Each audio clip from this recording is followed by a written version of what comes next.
والصلاة على رسول الله وعلى آله وصحبه ومن والاه لا حول ولا قوة إلا بالله.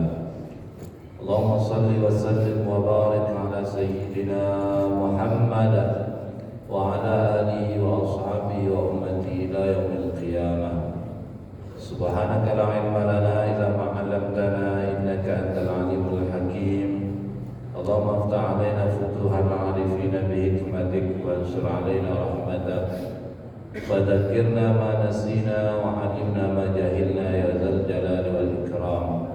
اللهم ارزقنا فهم النبيين وحفظ المرسلين وإلهام الملائكة المقربين برحمتك يا أرحم الراحمين. اللهم فقهنا في الدين وذريتنا وعلمنا تأويل. أما بعد. Bapak Ibu hadirin dan hadirat yang dimuliakan oleh Allah Subhanahu wa taala.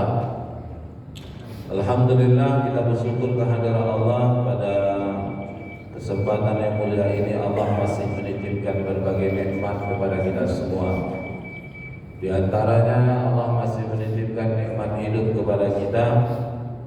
Dan yakinlah nikmat hidup yang Allah titipkan ini ada masanya, titipan itu akan diambil kembali oleh Allah.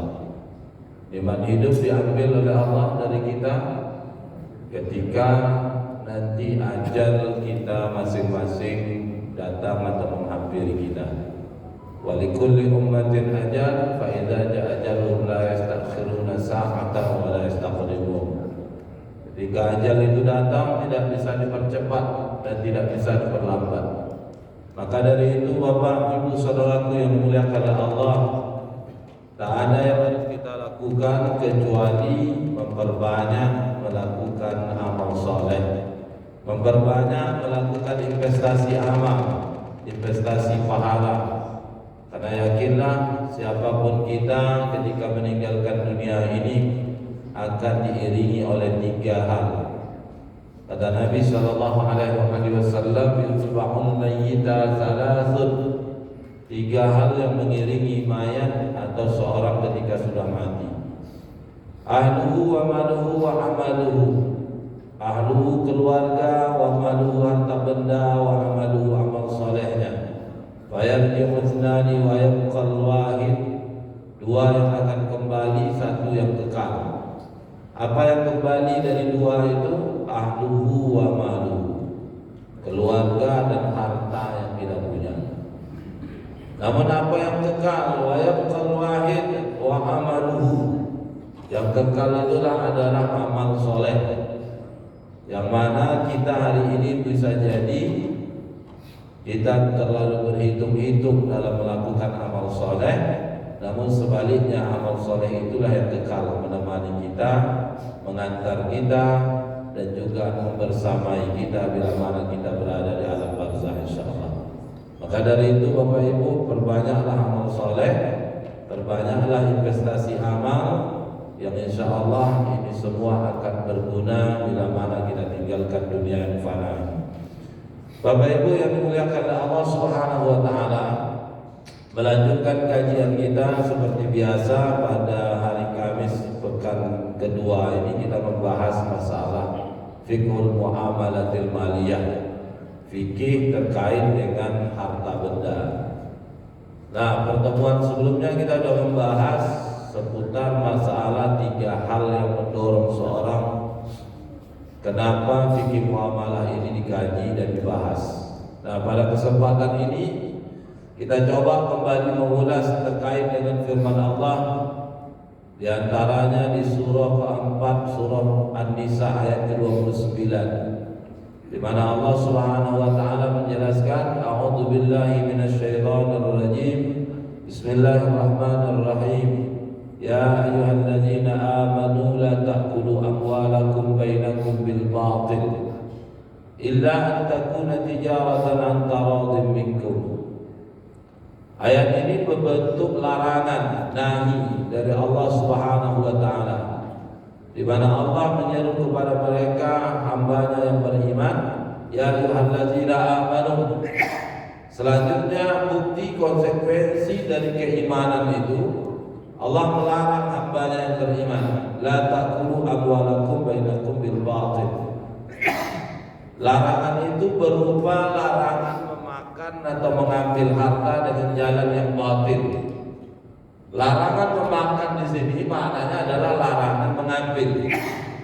Jadi jangan dipahami tak boleh untuk dimakan, tapi boleh diambil.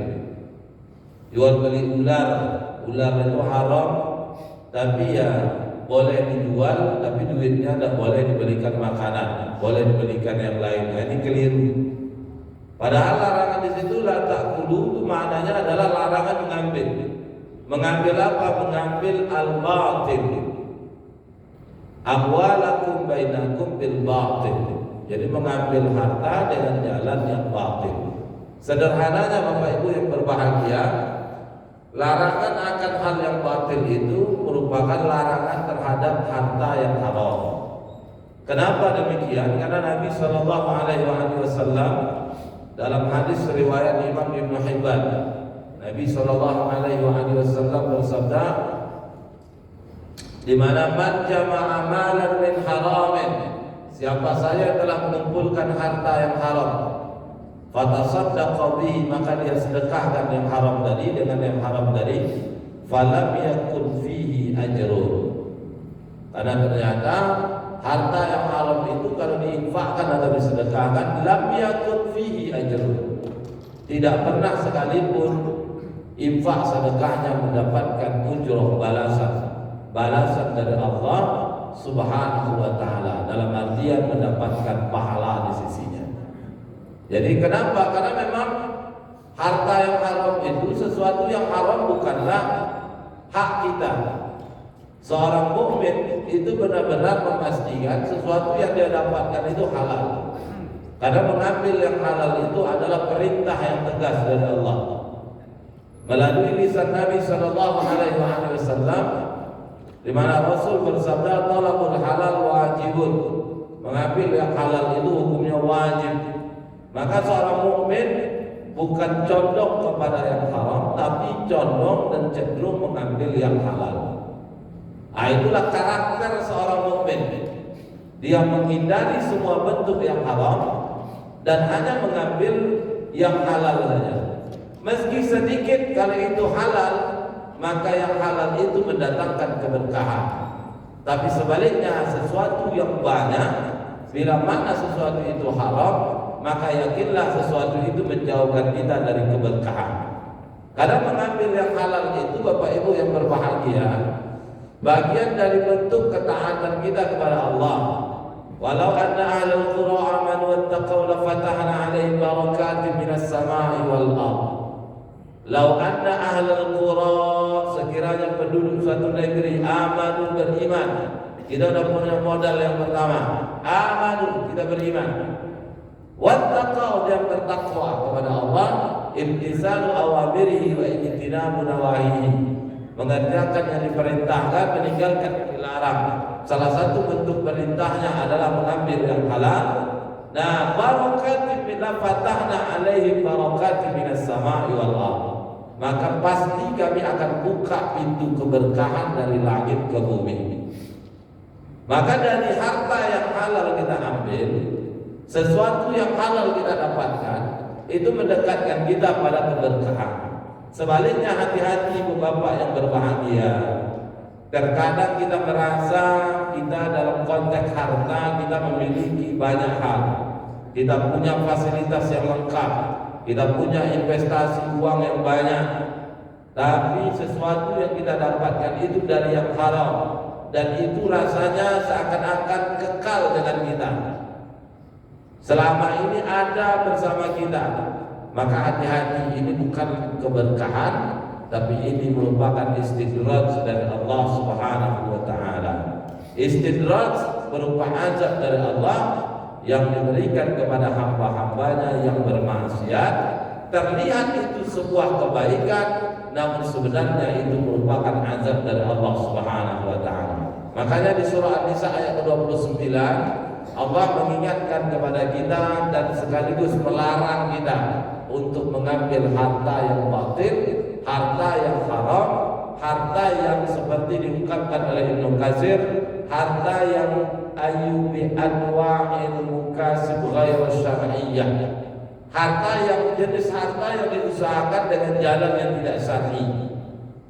Nah, apa yang tidak syar'i itu yang tidak sesuai dengan ketentuan syariat. Maka yang tidak sesuai dengan ketentuan syariat itu yang disebut batil, atau sederhananya disebut dengan haram. Bapak Ibu yang berbahagia, para ulama membagi harta yang haram itu ada dua jenis. Ini kita bisa mendeteksi yang kita dapatkan itu halal atau haram. Pertama, haram karena zatnya, haram lidzati, karena zatnya dia haram. Selama zatnya ada maka hukumnya haram.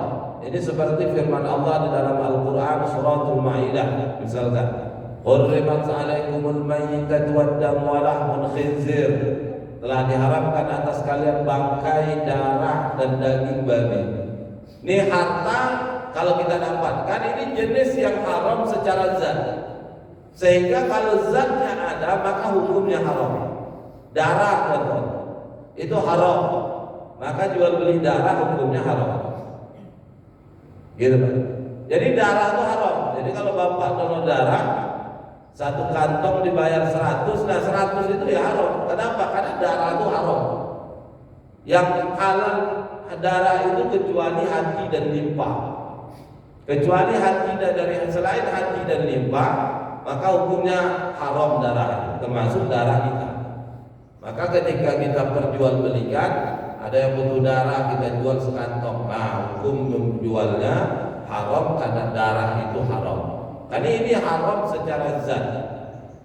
Selama zatnya ada maka hukumnya tetap haram. Nah, yang kedua Bapak Ibu yang berbahagia, ada haram karena selain zat. Artinya itu keharamannya disebabkan oleh hukum.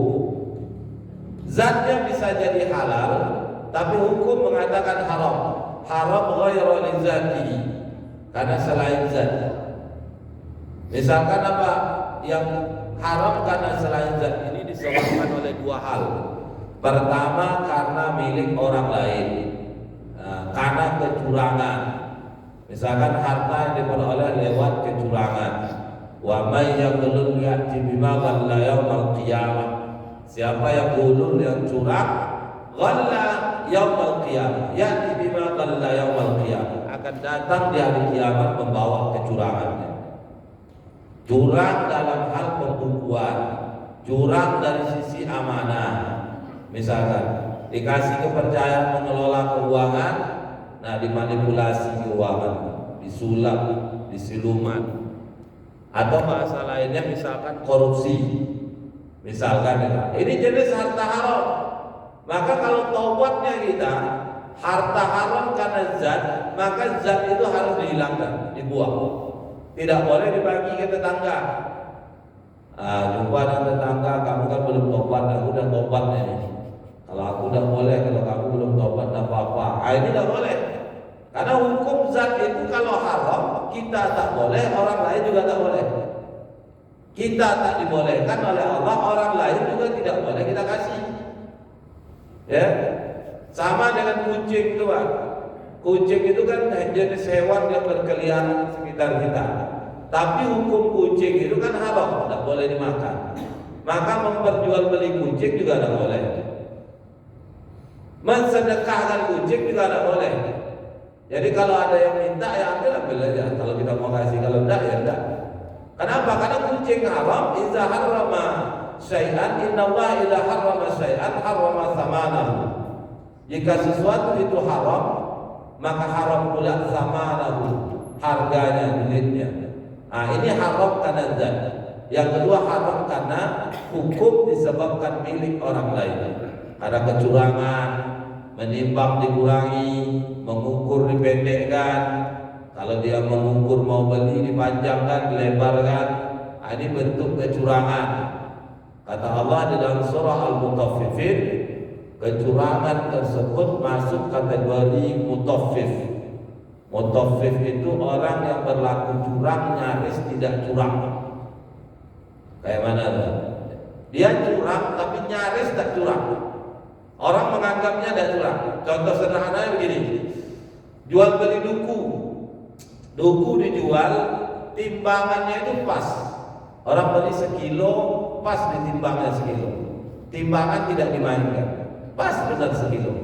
Tapi ketika si pembeli noleh kiri ke kanan, nah dia ambil sebiji. Padahal sebiji duku itu kan tidak terlalu ngaruh.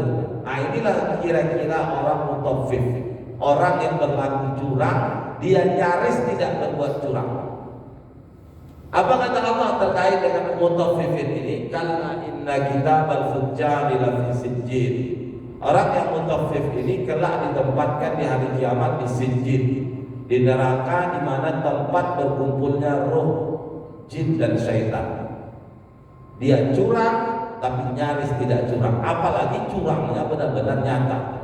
Curangnya banyak. Dikasih amanah, dia hianati amanah tersebut. Dikasih kepercayaan mengelola keuangan, dia gunakan uangnya untuk kepentingan pribadinya.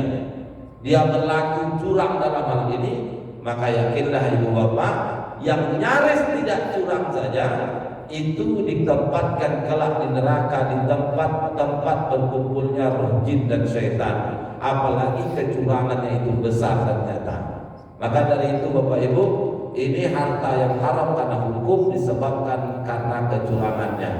Yang kedua itu harta haram karena hukum disebabkan oleh akad atau transaksi.